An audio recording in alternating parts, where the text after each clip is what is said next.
La historia de la humanidad deja bien claro que desde el principio el hombre ha intentado luchar contra Dios. Eso fue lo que hizo Caín, el primer ser humano nacido en la tierra. Por eso mató a su hermano Abel. Y luego los habitantes de la tierra en los días de Noé pensaban que ellos podían derrotar a Dios. Ese pensamiento ha estado presente en la mente del ser humano prácticamente desde el principio de la civilización humana. En los días de la Torre de Babel, el hombre pensaba que podía derrotar a Dios y que podía construir una torre que llegase hasta lo más alto y colocarse él en ese pedestal, en esa torre alta.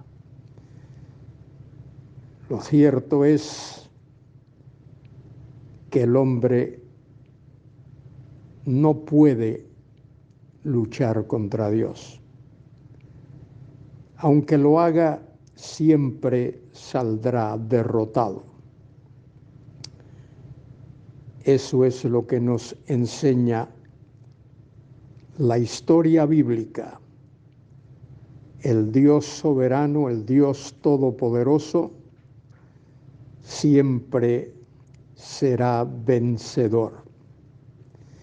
Incluso cuando el hombre clavó en la cruz al Hijo de Dios, pensando que haciendo eso acabaría con su vida. Pero no tuvo en cuenta que aquel que moría en la cruz era el mismo Dios manifestado en carne y que al tercer día resucitaría de entre los muertos. Y no solo eso, sino que sería exaltado a la gloria, a la diestra del Padre. Y desde allí ha de regresar a este mundo con poder, con justicia, con santidad, para establecer su reino glorioso, que será un reino de paz, de gloria y de santidad.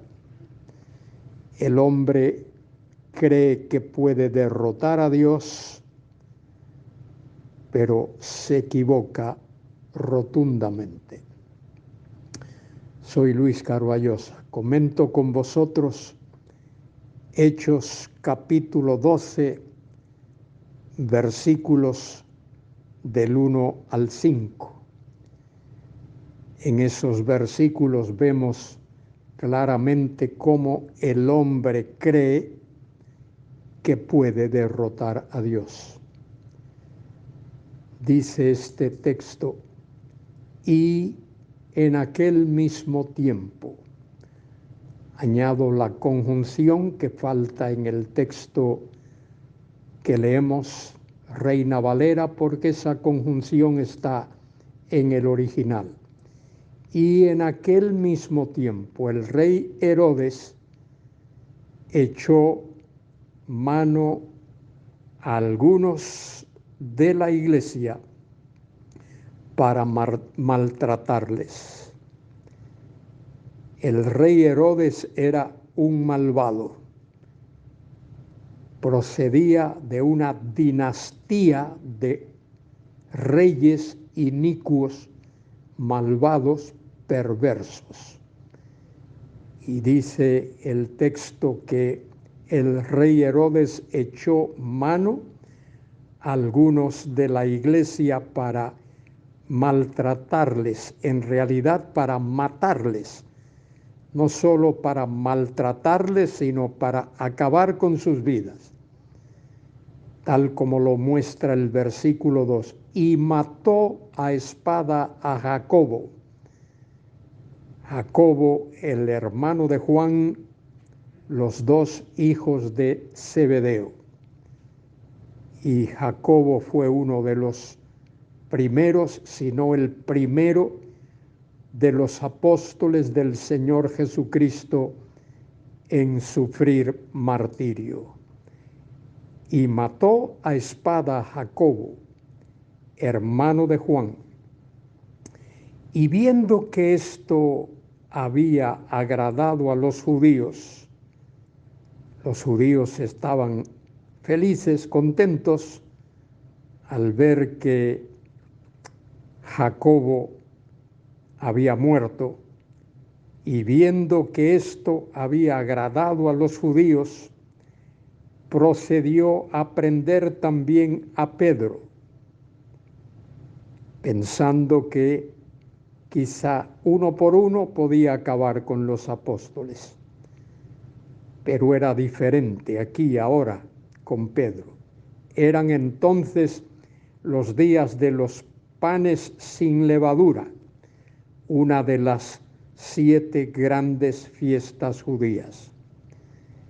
Y habiéndole tomado preso, le puso en la cárcel, entregándole a 4 grupos de 4 soldados cada uno.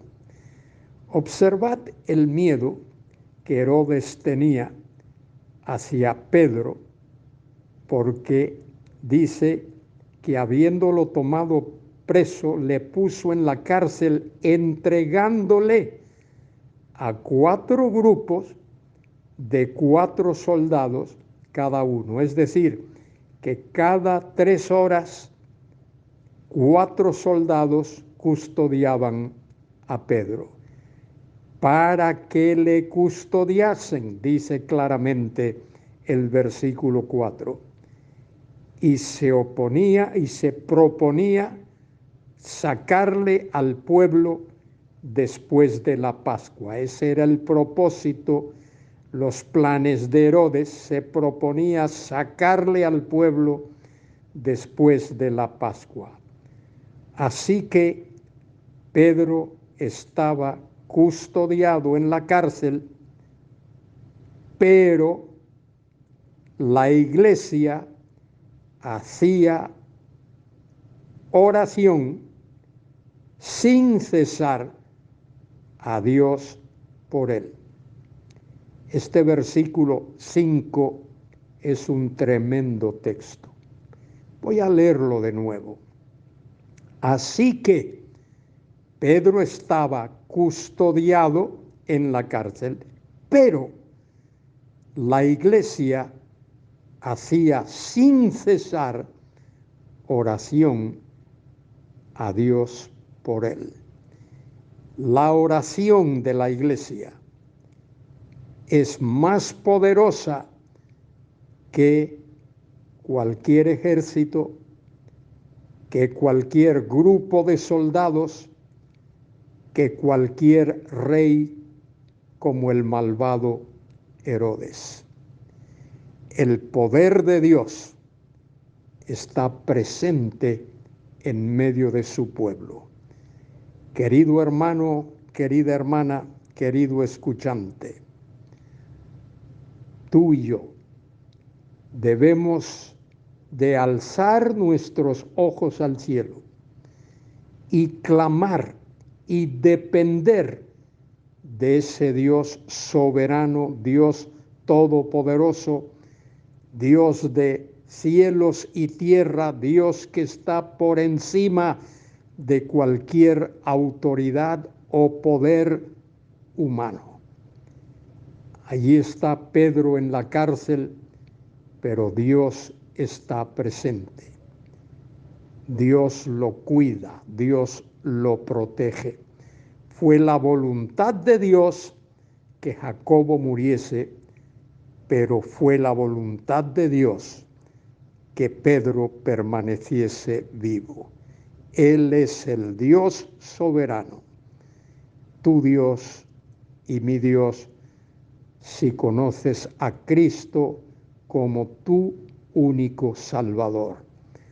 Alcemos nuestros ojos a Él y démosle gracias por ser Él quien es. A Él sea la gloria y la honra, ahora y por siempre. Amén.